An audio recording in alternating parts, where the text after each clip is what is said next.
Halo semuanya, perkenalkan nama saya Muhammad Abil Prayogi. Saya dari Universitas 17 Agustus 1945 Jakarta. Di sini saya akan mempresentasikan sebuah materi yang berjudul Komunikasi dalam Organisasi dalam mata kuliah Perilaku Organisasi. Nah, di sini itu ada yang pertama itu ada perkenalan dengan nama saya sendiri, dan yang kedua ada pengertian komunikasi. Nah, apa sih pengertian komunikasi? Nah, komunikasi ini secara terminologis diartikan sebagai pemberitahuan suatu pesan dari satu pihak ke pihak lain dengan menggunakan suatu media. Komunikasi dilakukan oleh pihak komunikator kepada pihak penerima atau komunikan. Komunikasi efektif terjadi apabila suatu pesan yang diberitahukan komunikator dapat diterima dengan baik atau sama oleh komunikan, sehingga tidak terjadi persepsi. Nah, penjelasannya itu kita bisa contohkan, yaitu komunikasi ini bukan hanya soal bicara, tapi bagaimana suatu pesan yang disampaikan bisa dipahami dengan benar. Jika terjadi kesamaan pemahaman dan komunikator serta komunikan, maka komunikasi bisa dikatakan efektif.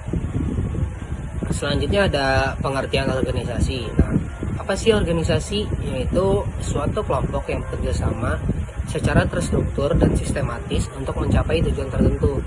Nah, untuk pengertiannya itu, organisasi ini memiliki sistem terstruktur, tujuannya jelas dan dapat dicapai melalui kerjasama. Dalam proses ini, komunikasi menjadi alat vital untuk mengatur, mengarahkan, dan memotivasi setiap anggotanya. Nah, untuk selanjutnya ada komunikasi umum dan spesifik. Nah, kita jelasin dulu untuk komunikasi umum. Komunikasi umum merupakan hubungan timbal balik antara individu dalam konteks organisasi, di mana terdapat jaringan pesan antara satu dengan yang lain, serta adanya saling kebergantungan antara organisasi tersebut. Nah, yang kedua ini ada komunikasi spesifik.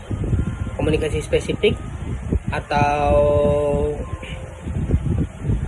organisasi meliputi arus pesan dalam suatu jaringan organisasi, baik vertikal maupun horizontal, dengan sifat organisasi saling ketergantungan. Yang dimaksud dalam pembahasan ini yaitu komunikasi umum terjadi dalam keseharian, misalnya saat bekerja sama antara anggota tim. Nah, komunikasi spesifik lebih formal, seperti instruksi dari atasan atau diskusi antara rekan sejajar, atau horizontal. Nah, selanjutnya ada komunikasi verbal. Nah, komunikasi verbal merupakan komunikasi yang menggunakan simbol atau kata-kata baik yang dikatakan secara lisan maupun tulisan. Nah, komunikasi verbal ini bisa berupa pembicaraan langsung atau komunikasi tertulis seperti email, memo, laporan.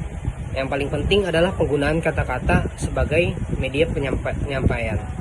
Nah, selanjutnya ada komunikasi. Nah, komunikasi ini dibagi menjadi dua. Yang pertama ada lisan dan tertulis. Nah, lisan ini yaitu pembicaraan untuk mendapatkan persetujuan, kebijaksanaan, serta menghargai orang dalam organisasi. Yang selanjutnya ada tulisan, yaitu berupa surat, memo, buku petunjuk, gambar, ataupun laporan. Nah, komunikasi lisan ini cenderung cepat dan bersifat langsung, sementara komunikasi tertulis ini penting untuk sebuah dokumentasi dan referensi di masa depan. Nah, di sini kita akan membahas fungsi pesan dalam organisasi. Yang pertama ada fungsi pemerahan kemanusiaan, yaitu pesan untuk mempertimbangkan sikap, kepuasan, dan kebutuhan anggota. Yang selanjutnya ada fungsi pembaharuan, yaitu pesan yang berisi rencana baru, pengarahan baru, proyek baru, dan saran-saran. Nah, pesan dalam organisasi ini tidak hanya menyangkut pekerjaan, tapi juga membangun relasi dan membawa perubahan. Ketiganya saling melengkapi. Nah, selanjutnya ada jaringan komunikasi formal. Yang pertama itu ada formal sendiri, yaitu jaringan komunikasi ini ditentukan oleh struktur yang direncanakan jelas dan tidak dapat dipungkiri oleh organisasi. Nah, untuk contohnya itu ada instruksi resmi dari manajer ke bawahan, laporan rutin atau hasil rapat. Komunikasi formal mengikuti aturan dan struktur organisasi. Nah, untuk selanjutnya ada jaringan komunikasi informal. Nah, informal sendiri ini tidaklah direncanakan dan biasanya tidak mengikuti struktur formal organisasi, tetapi timbul dari interaksi sosial yang wajar di antara anggota organisasi. Nah, contohnya itu kayak kita ngobrol